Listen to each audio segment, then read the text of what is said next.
Hello everyone, it's 12:45 live with Kristen. Actually, I think that's supposed to be Kristen live at 12:45. Anyway, we thought that might make it a little bit more memorable for everybody, and hopefully it will. So today we're going to talk about gossip. Have you ever experienced the pain, hurt, rejection, or defamation of someone gossiping about you? And how did you handle it? So let's talk a little bit about gossip, and then let's talk a little bit about how we take it personally and we feel this punch from the gossip, and then how do we handle it? What are some of the ways that most people handle it, and then what are some of the ways that we can handle it so that it isn't quite so painful? First of all, as everyone hears me say who knows me, gossip has always been known as black magic. Think about the ickiness of that word, black magic. We don't like to think about black magic. It sounds as awful as it is. And gossip was always considered black magic. And so to the indigenous people, if you were gossiping, if you didn't correct your behavior, you were actually, in many cases, excommunicated from the clan and set out on your own, because gossip is so damning and so damaging to the unity and to the safety and trust of the people. So gossip is first and foremost black magic. And so when we talk about the pain, the hurt, the rejection, the defamation that comes from gossip, we talk about it because that's how lethal and destructive and ugly gossip is. Gossip comes from one person, and that person decides inside themselves, based upon their own history, to assume another person's intent, to inflict judgment, and then to make up that story from their own perspective, leaving the other side out, and tell others about it. And of course, the more we tell others, sometimes people who gossip are looking for those others to join on their team, to go against that other person. And so the gossip tends to prosper, so to speak, in an ugly way. But it proliferates, and people start to get hooked into the gossip.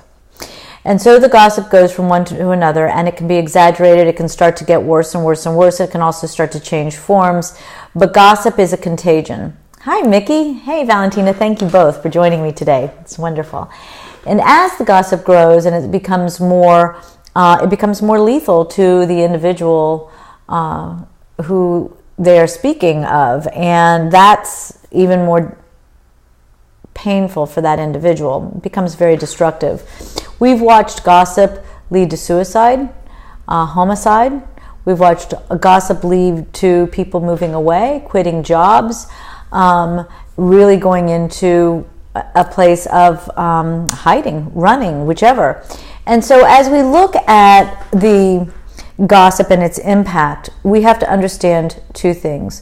The source of the gossip. The source of the gossip is a person who is living in their fear and their judgment of others. And we know that we only judge in the way we're fearful of being judged, right? So that person then is trying to make their side more valuable by making the other side not valuable in some way, in a harsh way. And as they can get people to agree with them, or at least listen to them, then they think they're making themselves feel better. But if they really felt better, would they keep telling that same gossip over and over and over again? No. Because once it takes care, if it really did make the person feel better, they would stop their gossip. So there's a problem in this country in particular because we feed off of the negative. We feed off of the bad news, the fear-based news. Our news tends to be all of the gore and the upset and what's going wrong, rather than all of the beautiful stories that abound.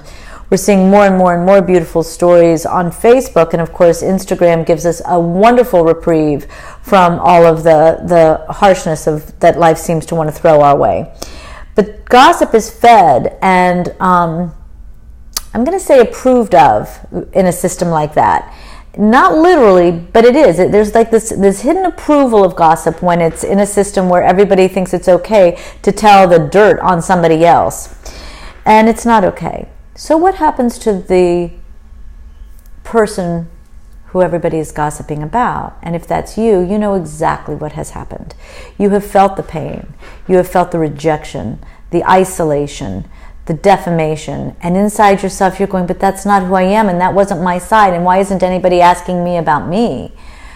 And yet, you don't know how to get your side out, because in your defensiveness, all you feel like you're doing is refueling the very gossip that got you in this position in the first place.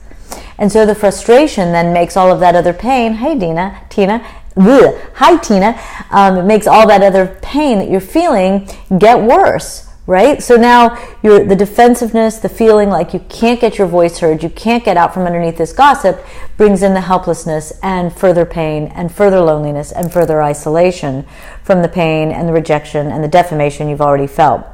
So it becomes really important to ask yourself, well, how do you handle the gossip?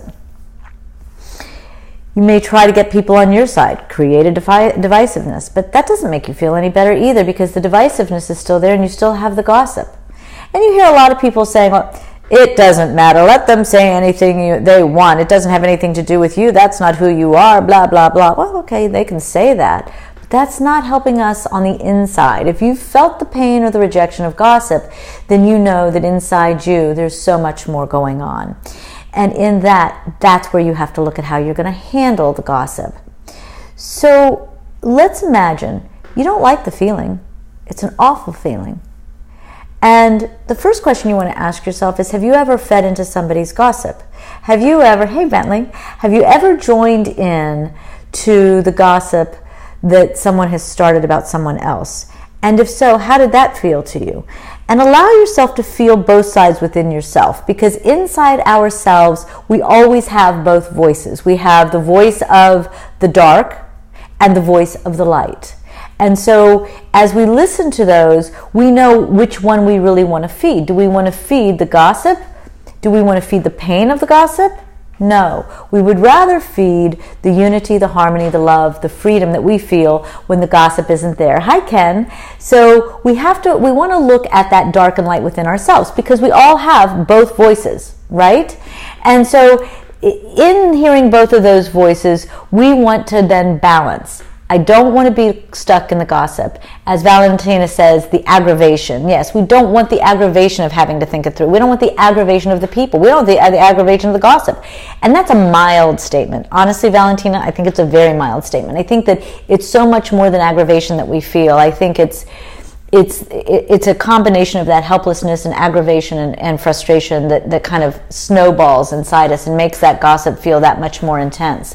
And so let's take that whole ball of goo and let's just imagine that we can put that over here with all the darkness.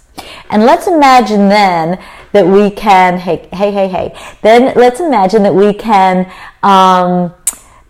stand only in the light, the love, the acceptance.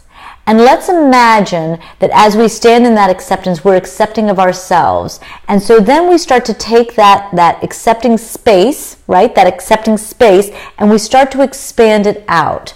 Whether we're sitting in our office or sitting in our home or sitting in our car, can we feel our space become filled with our own hope and belief in ourselves? Hey, Raina, if we can start to create that space where we're opening up a space of light, a space of love and unity and acceptance for ourselves, not for everybody else yet. Just open it for yourself and imagine that all of that dark gossip is out there somewhere. It's not here. And just give yourself some reprieve. And as the thoughts start to happen, bring yourself back to the thought of, I'm in a space that is free of the gossip.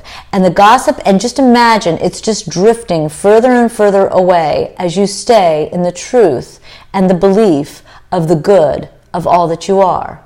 Everybody knows the dark thoughts. Everybody knows the light thoughts. That's inside each and every one of us. And as the Indian myths teach us, which thought side do you want to fuel? The dark side, which was propagated by the gossip in this question, or the light side, which is what you know about yourself, which is the truth, the love, and the kindness that rests within you, and so much more. So allow yourself to start handling the gossip by pulling yourself away from the dark and into the light and creating a space that's a gossip-free zone. And then allow that to be your safe space.